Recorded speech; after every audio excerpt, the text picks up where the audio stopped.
Iniciamos con noticias a las 7 a.m. Desde finales del año pasado y parte de este semestre del 2012 ha ocupado gran parte de la cobertura mediática, tanto los análisis económicos, pero también políticos, la situación que vive la eurozona. Sobre todo se han encendido las luces por lo que pasa en Grecia y también en España, dos de las economías más pujantes de este viejo continente. ¿Qué repercusión tiene para Guatemala todo esto? Se habla también de un venidero desplome del euro. ¿Qué va a pasar? ¿Qué podremos esperar? Para ello hemos invitado a dos personas que tienen amplio conocimiento en el tema. Hablamos de Rafael Díaz Paz, él es economista español, y Hugo Noé Pino, director ejecutivo del ICEFI. A ambos le damos la más cordial bienvenida. Buenos días, bienvenidos. Muy buenos días. Quisiera empezar con el señor Rafael Díaz. España, hemos presenciado a lo largo del último año sendas manifestaciones, hemos visto altos índices de desempleo, planes anunciados el pasado fin de semana por Mariano Rajoy. No vamos a entrar en la definición si es un plan de rescate, un plan de austeridad o qué es. Lo cierto es que hay un serio problema en la eurozona. ¿Cómo le repercute esto a Guatemala? En una economía globalizada es bastante claro que cualquier situación de recesión en una de las zonas más ricas y prósperas del globo, pues si están en una mala situación económica, repercuta no solo a Guatemala o a Centroamérica, sino al resto del mundo.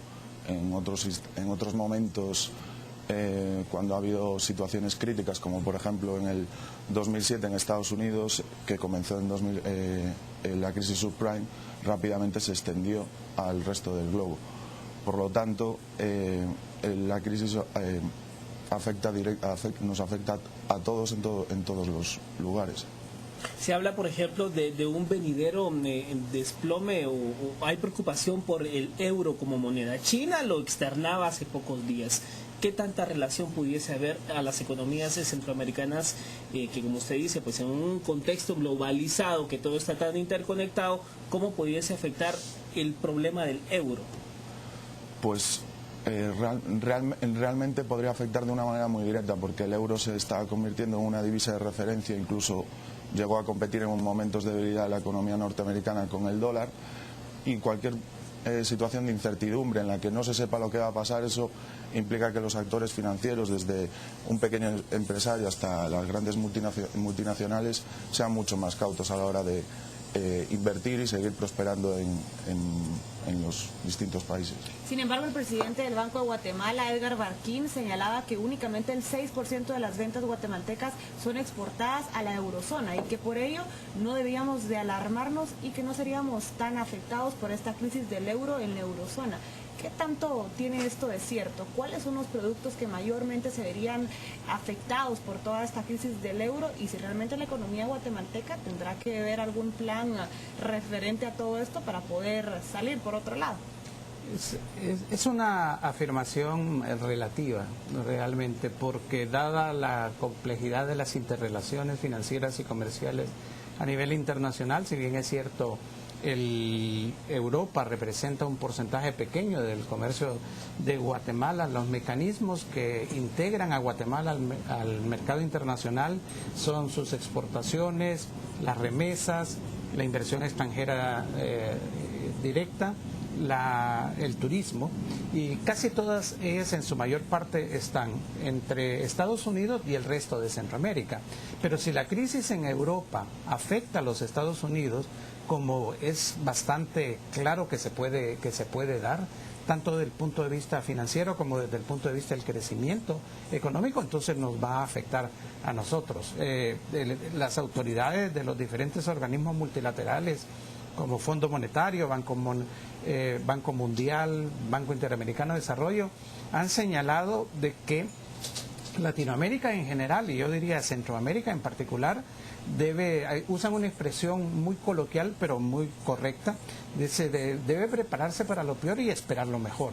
Yo creo que es hora desde finales del año pasado de empezar a hacer planes de contingencia en caso de que se dé una segunda recesión como la que se dio en el 2009, porque en el 2009 la recesión, si queremos ver, además de que los efectos, además de que afectó el crecimiento económico, trajo como consecuencia un desplome muy fuerte de los ingresos fiscales del gobierno y por lo tanto un aumento considerable del déficit fiscal. ¿Y será que esta situación se va a agravar con la noticia de que Grecia quiere salirse de todo este complot por la crisis que está sufriendo en estos momentos económicamente hablando? Habría dicho que quiere salirse de la eurozona y otros países, con tal de rescatar esta unidad de todos estos países europeos, quieren empezar a inyectar más dinero. Y esto, ¿qué más consecuencias negativas puede traer para nosotros? Creo que la incertidumbre es la palabra que marca el día a día de lo que está sucediendo realmente en Europa, particularmente en el ICEFI. Nosotros creemos que la posición de Alemania, en cierta forma, de restringir el acceso a recursos para salvar o proteger el euro, no es la posición correcta. Creo que si Grecia sale de la zona del euro y del proceso de integración, se va a provocar una mayor inestabilidad en los mercados financieros y eso puede crear una situación realmente insostenible y de efectos negativos mayores. Ya el día de hoy en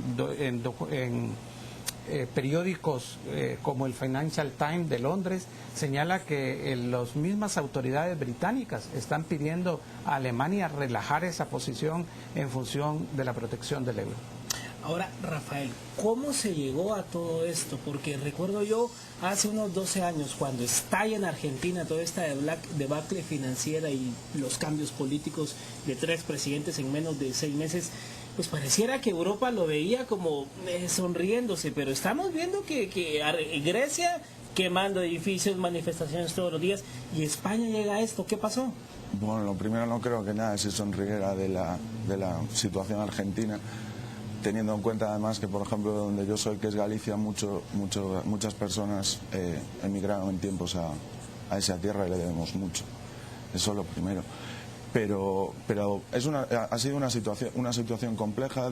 Son 25 países que actúan al fin y al cabo como naciones independientes, aunque no son los Estados Unidos de América, sino que es la Unión Europea. Al final, por lo que decía, por ejemplo, las posiciones del gobierno alemán, se confrontan las posiciones de los estados. Entonces, lo que en un primer momento puede ser favorable para una serie de países, en una cuestión de meses o años puede ser perjudicial. Me explico. Durante la burbuja previa, obviamente, a su estallido en torno a los años 2002, 2003, 2005, España crecía más que Francia y Alemania, tenían más inflación. Se solicitó aquellos años que los tipos de interés de la eurozona subiesen para contener esa burbuja, pero como Alemania y Francia tenían crecimientos cero o incluso negativos, se optó por seguir manteniendo unos tipos bajos y, por lo tanto, el problema del que estamos hablando cada vez fue tomando mayor altura. A día de hoy las tornas han cambiado, que es lo que estaba intentando decir. España es quien está en una situación muchísimo más delicada y ahora España, Grecia, Italia y los países que han también sido rescatados ya como países, como Irlanda también y Portugal, luchan por sus intereses. Al fin y al cabo acaba siendo, pues no sé, por poner un ejemplo, como una comunidad de vecinos que cuando se reúnen también, el del primero a lo mejor no le interesa construir un elevador porque está en el primero, pero en cambio el del séptimo sí. Mientras que en Estados Unidos es una nación como tal y puede seguir actuar de forma más clara y firme como una sola respuesta, en Europa siempre hay 25 respuestas más las 25 respuestas de los partidos de la oposición de cada partido. En ese sentido, también quisiera preguntarle, ¿qué pasa, por ejemplo, ahorita en España y por qué España no ha tocado fondo como lo ha hecho Grecia?